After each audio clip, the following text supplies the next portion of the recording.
Om Shuklam Baradharam Vishnum Shashivarnam Chaturbhujam Prasannavadanam Dhyayet Sarva Vignopashantaye Saraswati Namastubhyam Varade Kamarupini Vidyarambham Karishyami Siddhir me sada Yenakshara samamnayam Adhigamya Maheshwarat Kritsnam Vyakaranam Proktam Tasmai Paninaye Namaha Vakyakaram Vararuchim Bhashyakaram Patanjalim Paninim Sutrakarancha Pranatosmi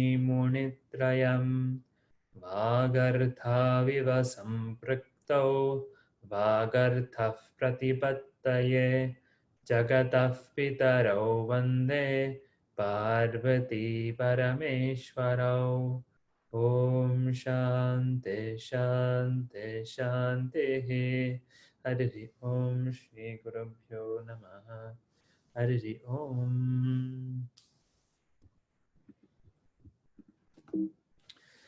Namaste. So last week we started with our Sandhi book, so make sure you have that all with you. So we'll start with a little bit of Sandhi. And so if you look on the screen, this is in your Sandhi book. So my page numbers, I think, are slightly different than yours. So just so you point that out, this is very beginning of Visarga Sandhi. It's called Shivoham Sandhi, right? Shivaha Aham. So when you have Shivoham Sandhi, it looks like this, right? We have a Visarga preceded by Akara and followed by Akara, right? Just like Shivaha and Aham. And all three of those get replaced by O. O. So Shivaha Aham becomes Shivoham. Krodhaha Abhijayate becomes Krodho Bijayate. Right? All of these are very similar. Panchadashodhyayaha, Purushoshnute, Karmanyonyatra, etc. Right? So you take off the previous A and the following A and all three, all of those with the Visarga gets replaced by O. So number 4, Karmano Nyatra. Karmano Nyatra. Does anybody have any questions with any of those Sandhi rules? Yeah, okay. Harprasadji? Yes. Can you hear me? Can you hear me? I hear you. Oh, okay. So writing, and for example, Krodho Vijayate, writing an avagraha is an option there? Yeah, it's optional. Okay. So after the O, if you want to write an avagraha, you can write the avagraha. It's generally helpful. Yeah, So, because we know there's an A there. Yeah, there used to be an A there before the Sandhi. So it's helpful to put it, but it's not always going to be there. Yeah. Okay. So it is not wrong if I don't write an avagraha. Correct. It is not wrong. Okay. And second, yeah, go ahead. In my understanding, this was a later addition by some scholars to the language, the avagraha. I see. Oh, avagraha is a later addition. Okay. Can I ask you the meaning of certain things here which I don't understand? We'll leave that for now. Okay. If that's okay. No problem. Yeah, that'll take some time. Yeah. Okay. So most of these are from Bhagavad Gita. So most of these words are from Gita. So different places. They'll have different contexts and things like that. So we'll leave that for now. So the whole point of why we're learning Sandhi is because you see them very often. So you'll notice, if you notice, when I'm teaching Mundaka Upanishad, right, when we read it, there will be some words, it will look different than how I'm pronouncing it later on. So for example, you'll see, oh, but I'll make it into I'll make a visarga there. Or you'll see different places in Mundaka Upanishad. I'll try to point them out more often, where you see a lot of Sandhi rules. Because what happens is there's these two sounds come together, then you'll have this this visarga Sandhi change take place, the phonetical change. Yeah. So it's very much relevant to everyday Sanskrit reading, to if, you know, another good practice that people have is reading Bhagavad Gita every day. So I used to, you know, read a different chapter every day, or for some time I was just reading second chapter because I wanted to memorize second chapter, right? Because second chapter is is the biggest, but it's also the most important. It's very comprehensive in some ways. So if you need help with that Gita chanting, I have a lot of recordings of different people chanting as well. So I'm sure I can share something. Okay. So we're in Sandhi, so it's nice. I'm glad we're in Sandhi now. Okay. So we'll stay in Sandhi. I was going to go with Tad Shabda, but let's stay with Sandhi. We'll go to our next Sandhi rule, which is what we call Arjuna Uvaca Sandhi. So this is on the next page there. It's on my page 21, but I think it might be plus or minus 2 pages on yours. Okay. So Arjuna Uvaca. Where do we see this? In Bhagavad Gita, yeah. Arjuna Uvaca, and then he'll ask so many questions. So this is, again, not a traditional name given to the Sandhi, but it's a way of remembering what we're going to be applying, right? So when you look at Arjuna Uvaca, what do you see before the Visarga? Or let's say, originally it was Arjunaha Uvaca. Arjunaha Uvaca. So what do we see before that Visarga? Yeah, we see an I see everyone mouthing the Before was an and following is which ooh, right? So this doesn't, the Shivoham Sandhi will not apply here, right? Shivoham Sandhi requires a before and a after, but here we have an oo. So what we apply is this on the screen here, okay? So I'm gonna pull it up on the iPad as well so we can write a little bit with this.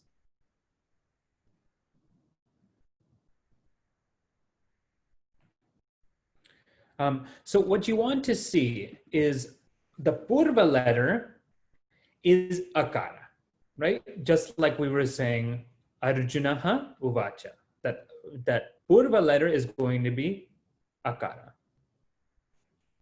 Now, the following letter is what we call Ich. Now, Ich is not a scratch and itch. It's not scratching your body, itching your body, okay? It's a technical word. It's what we call a pratyahara. Pratyahara. Pratyahara is what we call an abbreviation. Ich, what we'll see, comes from what we call the Mahesvarani Sutrani. Mahesvarani Sutrani, okay? What it is, it's a way of describing multiple letters all at the same time. So, Ich, I'll just show you quickly. Stop sharing here.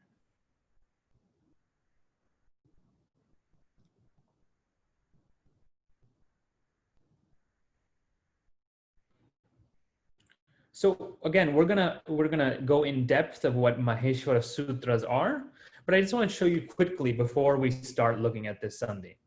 Is you see the word Ich, right? It begins with E and it ends with Cha, right? Ich. Ich, so what we want to do is we want to find E on this chart and we want to see the ending it letter Cha. So we see E here. and we see cha here. So within ich is e, u. We skip all the ones circled. R, l, a, o, I, ow. An easier way of remembering this is all of the vowels except for akara, right? Except for akara. All vowels except for a. Okay, so in your book, what you can write is, you can just write it in the space you have there. Ich is equal to all vowels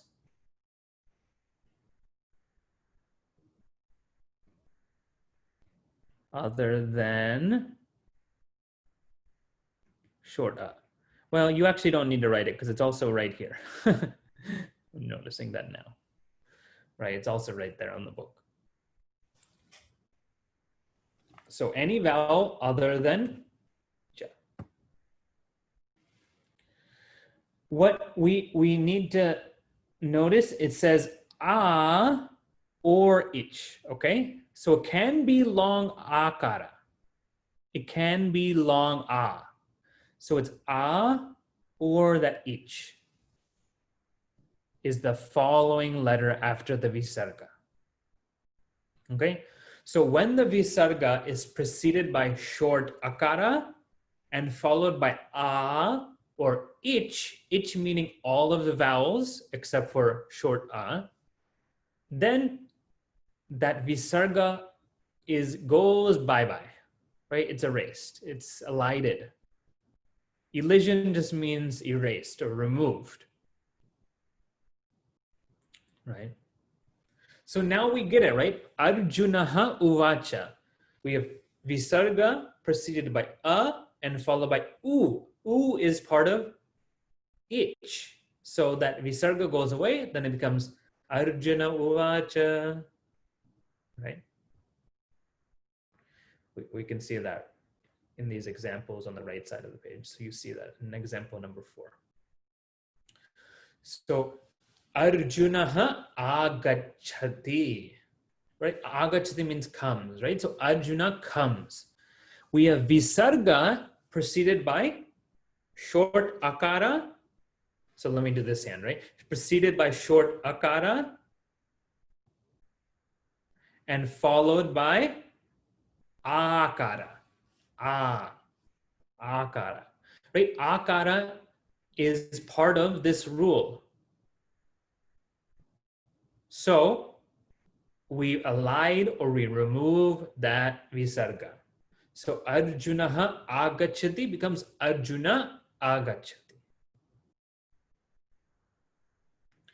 Arjuna ichchati, E is part of ich. So Arjuna ichchati becomes Arjuna ichchati. Arjuna ikshate becomes Arjuna ikshate. Notice it can be also the long version of any of those vowels, right? It can be a long version of any of those vowels. Arjuna Uvaca becomes Arjuna Uvaca.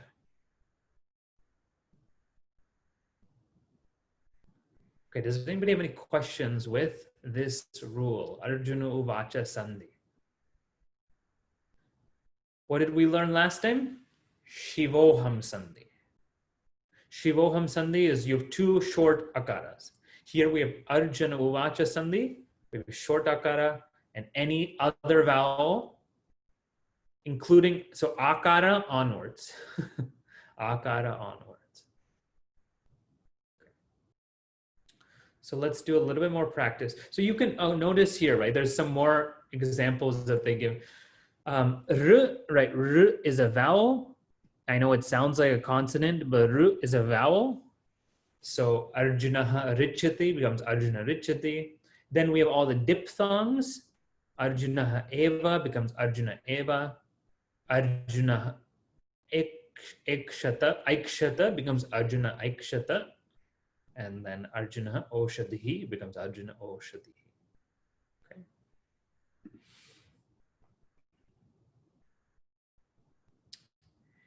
Um, is a not an ich letter? So the question is a part of ich? So let's look at the chart, right? Ich starts with e and ends with cha. So that excludes that short akara, right?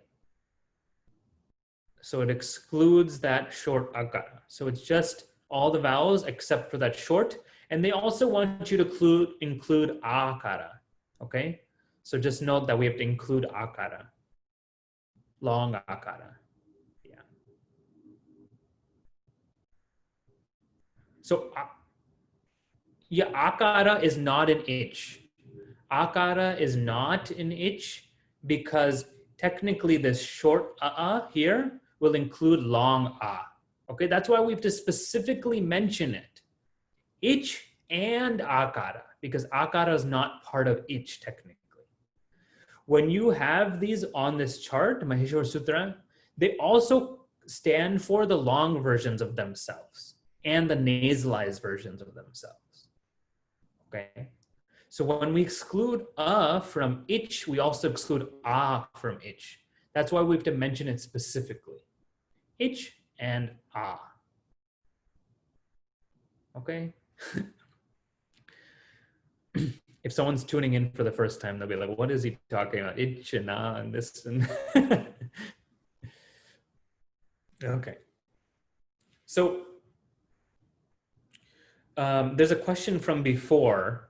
If one chooses not to use an avagraha, do you say the visarga? No, you don't say the visarga. You pronounce it as it is. So if you say shivoham and you don't write the visarga, it's still, you would say shivoham. Okay.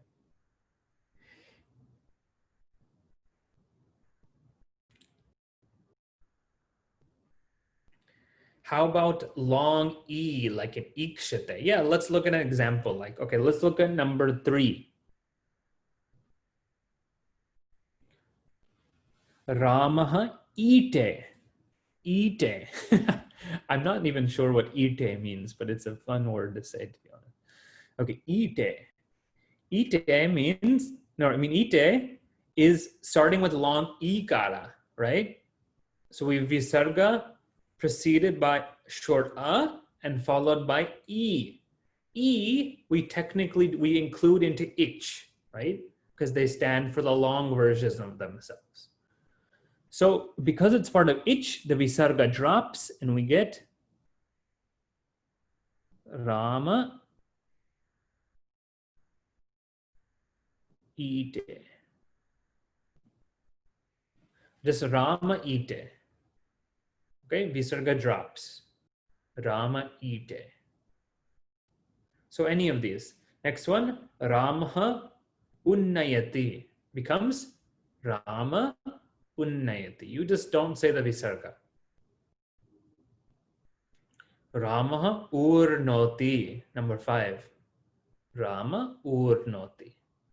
Okay, so I would tell you to write these in the chat, but I think it'll take longer to write in the chat than to than it's worth, right? I think we're getting it. Right? We just, if it's followed by any other vowel, even the long version of those vowels, except for a, short a, kara, then we elide that visarga. If it followed by a, short a, then what happens? Shivoham, yeah. No, I am saying it long. It's not long. Shivoham. Shivoham. Right? Okay.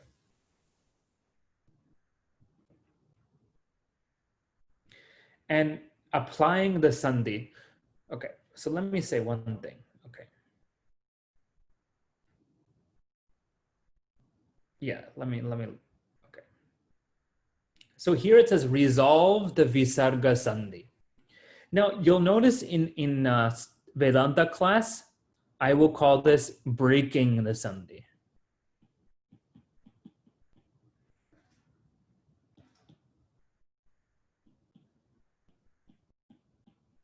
Meaning that Sandhi was applied and I want to revert it back to what it was before Sandhi. So thank you. Someone looked up ite. Ite is praise. Thank you. Okay. Praise. Okay, so resolving Sandhi, another word for resolving, I'll say breaking. Breaking means going back to what it was before you applied the Sandhi rule. Now, why you want to do that is because then you'll be able to parse the sentence easily, right? Once you break all the Sandhi rules, then you can see what case is it, what vachanam is it, and then you can start figuring out what the sentence is. Okay, so I hope that makes sense. You can start kind of getting a better idea what that is. Okay, so antavanta ime lokaha. Okay, so antavanta ime becomes, if you break that sandhi, it becomes antavantaha ime. Number 2, avyaya ishvaraha. Avyayaha ishvaraha. Okay, yoga uchyate, yogaha uchyate. Once you add that visarga back, then you can kind of figure out what case it's in. It'll help you a little bit. Once we can figure it out. Kama esha krodha esha, right? This is kama. Kama becomes kamaha. Okay, any questions right now? No? Okay. So yeah, we flew through that. Good. Let's look at what let's look in Mahesvara Sutra. Okay, so this is earlier in the book. This is maybe page 8 or 9 for you all. So there's a question. Yoga alone is not a word. Yeah, so yoga is a pratipadika.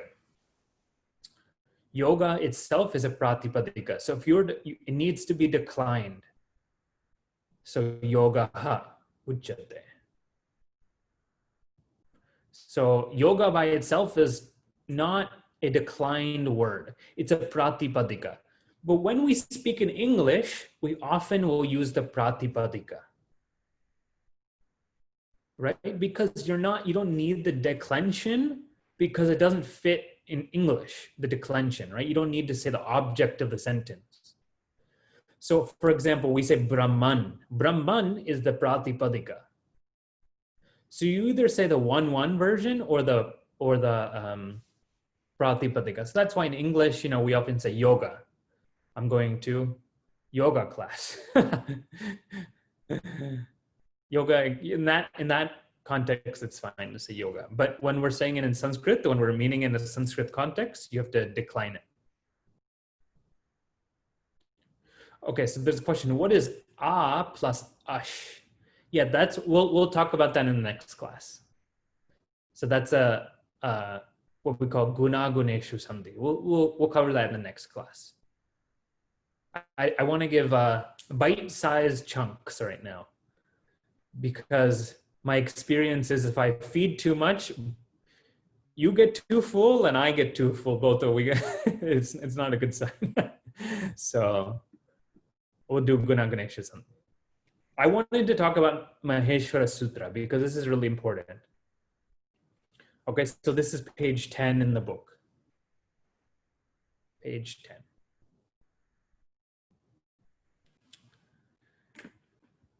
So paraphrasing of the story is that Sage Panini was not a very good student. He didn't do very well in his classes, and he was very poor with his language usage. So he went and he prayed to Lord Shiva. And he did tapas and he prayed to Lord Shiva. And Lord Shiva appeared in front of Panini Muni. sage Panini. And he played his damaru. And the sound of the damaru are the letters, the sutras that we see on the page. A, I, Un, Ruluk, E, Ong. But if you say it fast enough, it kind of sounds like a drum. A, Un, Ruluk, E, Ong, Ayauch, Hayavarata, right? It sounds like that drumming. That's the story, right? And so he heard this from Lord Shiva, and these sutras become the foundation for Panini's grammar system. So these are almost like what we call the Rosetta Stone. This unlocks all of the grammar rules written by Panini. Throughout his sutras, and what I mean by sutras is he writes a set of rules of how to apply grammar. Throughout the rules, he will use this Mahesvara Sutra to convey information. So it's really important that we understand this. So this is supposedly from Lord Shiva, right? It is from Lord Shiva. And that's how he was able to form his grammar system and become, they say that there used to be 9 systems of grammar. Hanumanji knew 9 systems of grammar. But over time, only this Panini grammar has lasted that we know of, right? So you can see the blessings he received from Lord Shiva. Okay, so you can repeat after me. Ata Mahesvara Sutrani. Okay, now pay attention to pronunciation with your mouth, okay? A, I, Un, Rlik, E, Ong, I, Ouch, Hayavarata, Larna. Okay, this one's difficult. Okay. So the first one we have here, you see that first nasalized, that nakara that's a palatal nasal. And so if you say the word punch, pung, so that stop at the na, pung, pung, or plunge, so ngama, nga. Okay. The second letter is ma, lips, ma. Third letter is if we say, let's see.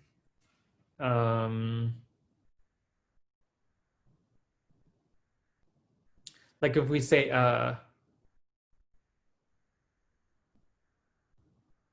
like wrong, wrong, or rang, nyamanga, it's like gun, that rang. So it's hard to teach how to pronounce this. The first one is like the punch ends, that N that you get before that palatal, and the third one is like the N you get before G in the word wrong or rang. It's the N before a guttural. Okay, so ngama garna nam, nyama garna nam. The fourth nakara, your tongue has to go up to the top of your roof. So na. The fourth one, your tongue has to go to your teeth. So na. It's right above your teeth. Na. And then ma, right, is ma. We know how to say ma. So ngama garna nama. These are, you have to give some air. Jabang. Jabhang. Okay, number 8 or number 9. Gadhadash. Gadhadash. 10. Jabagadhadash.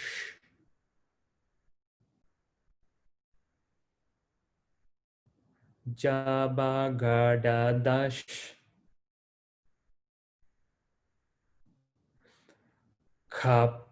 Kapacha. Just say those 3. Tatacha. Then without air. Tata. Tatav. Tatav.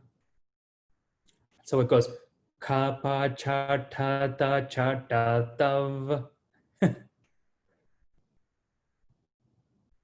I'll go a little bit slower. Kapacha tatacha tatav.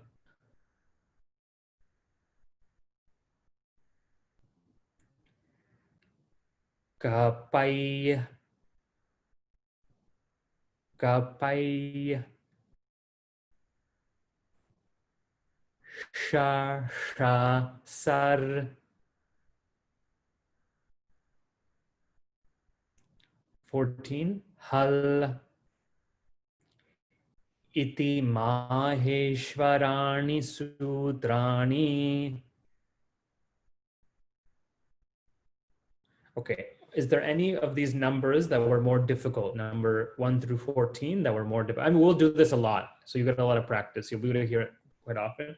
But is there any? I assume number 7 and 11. But let me know if there's any other ones. So we have this Mahesvara Sutra. Now, to make it easier for us, teachers have made this beautiful chart to organize it. It's still in the same order of sutras, but it gives you a little bit more information. So a, I, un, rlik, those are the simple vowels. Diphthongs are a, o, I, ouch.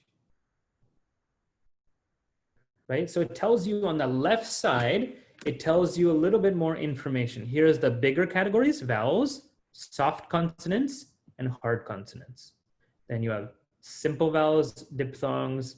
Then you have different classes of letters. We can talk about those in later periods of time, but it's organized a little bit easier.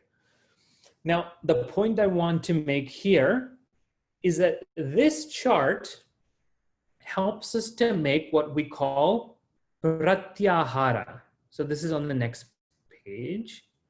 Pratyahara. So you can repeat after me. Pratyaharaha. Pratyaharaha. Okay, so it's organized in such a way that we can make abbreviations. So Lord, pratyahara means abbreviation, right? Like if I want to say, instead of saying Shivam Gosai, I can say SG, right? That's an abbreviation of my full name.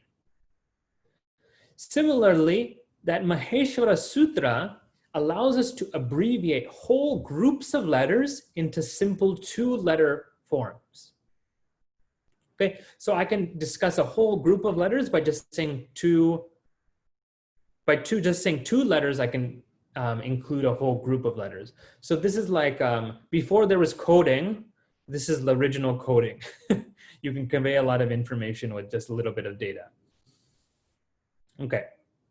What you want to note is, so it says here, each pratyahara, it denotes the group of letters, which is starting from the first letter and ending with, but not including, the final it letter. It letter is an indication letter, indicatory letter, indication.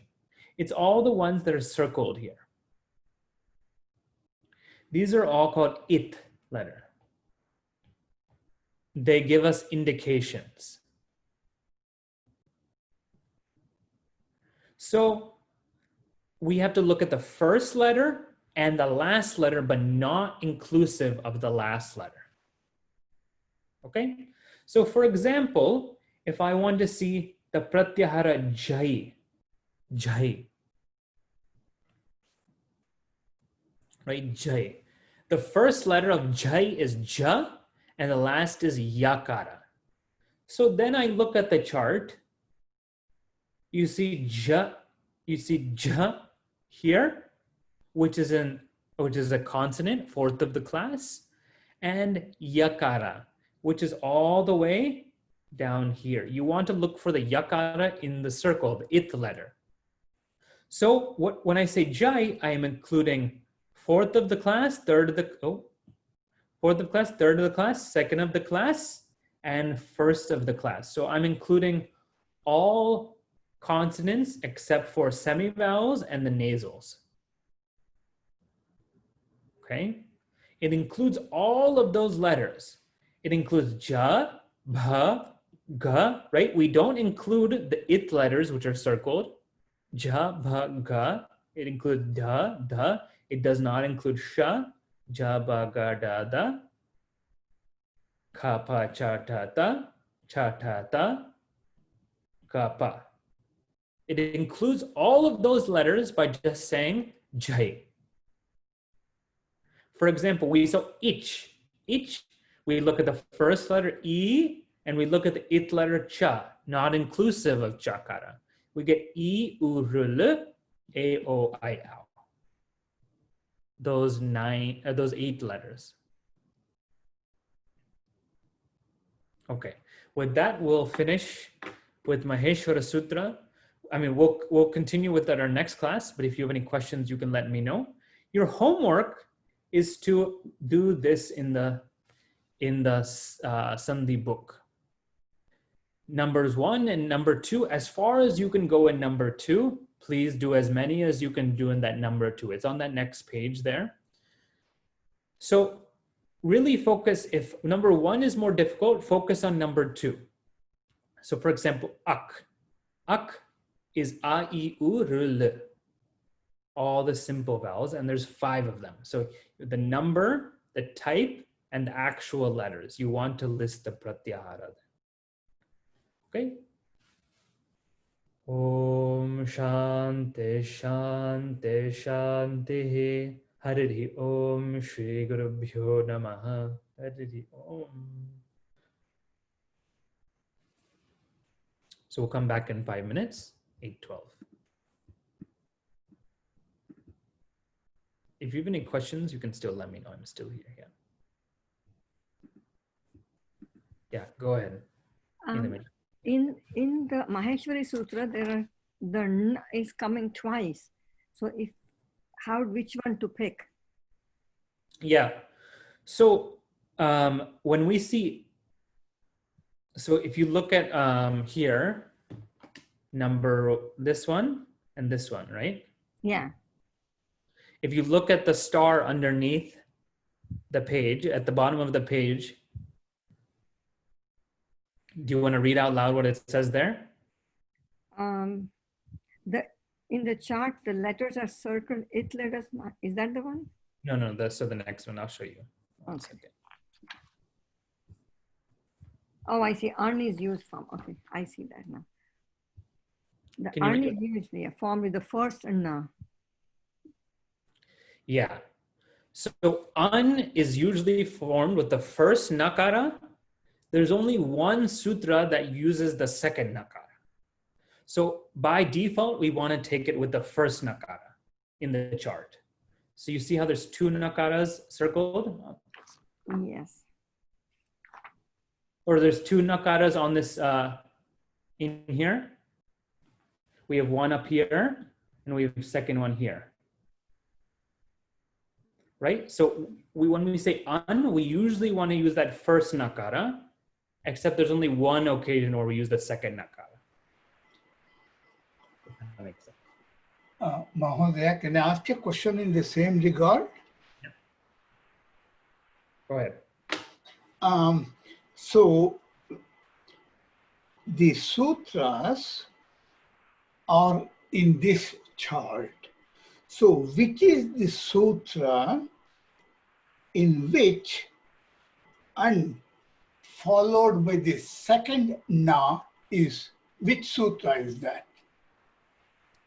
So what we mean by it's used in the sutra only once is Panini wrote a lot of different rules for grammar. And in those grammar rules, there's only one occasion where he uses that second nakara.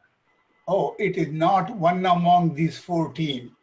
No. It's not related to this. He's saying in the list of rules, there's only one time where Panini Muni uses that second nakara in the rule. Okay, got it. Dhanyavadaha.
Namaste, we'll get started.